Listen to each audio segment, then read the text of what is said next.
So after the Mi 3 and the Redmi 1S, Xiaomi has its own Note now. The Redmi Note is a budget offering from Xiaomi which as usual has specs over its price range. The device is 5.5 inches which is quite big, and being in the phablet segment that is expected. It's thick, we don't quite like the body right now, but we'll talk about that in the full review. What we'll do right now is a quick review of the performance and a few things about the camera. Speaking about the performance, the Redmi Note is powered by the MediaTek MT6592 processor. This is one of the first octa-core processors that had come in the market. The 4G version of the device is powered by a Snapdragon 400 processor. So overall the performance right now, on first impression, what we see is it's not bad at all. It actually fits the price. Looking at the benchmarks, it goes up above 30,000 on Antutu and gives pretty good scores on our other benchmarks like Quadrant and all as well.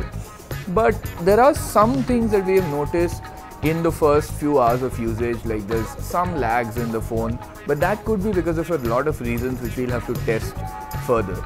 So on first impressions, the performance is what it should be for this price. It is not way out if you thought it would be like the Mi.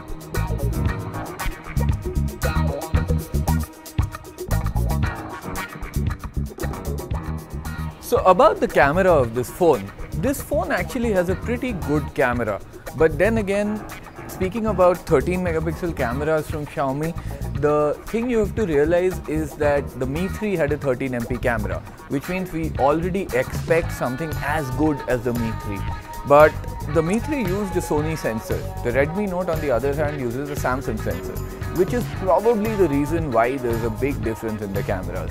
This is still not a bad camera though. The white balance seems pretty good, the color reproduction also seems pretty good, but images are not as sharp as they were on the Mi 3, which is somewhat disappointing. But while this is the best camera that Xiaomi can offer you right now, considering that the Mi 3 has been discontinued, it is still not the best camera that Xiaomi has produced till date.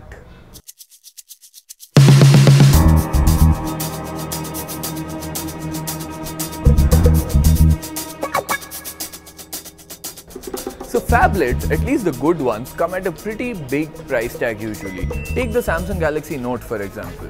So Xiaomi already has a big advantage with the Rs 8999 price tag. But then again, we'll have to check whether it's actually worth the money. Right now, after a quick review and the performance analysis, first impression, we can tell you it seems like a pretty good device and something that definitely fits the budget. But let's just find out more.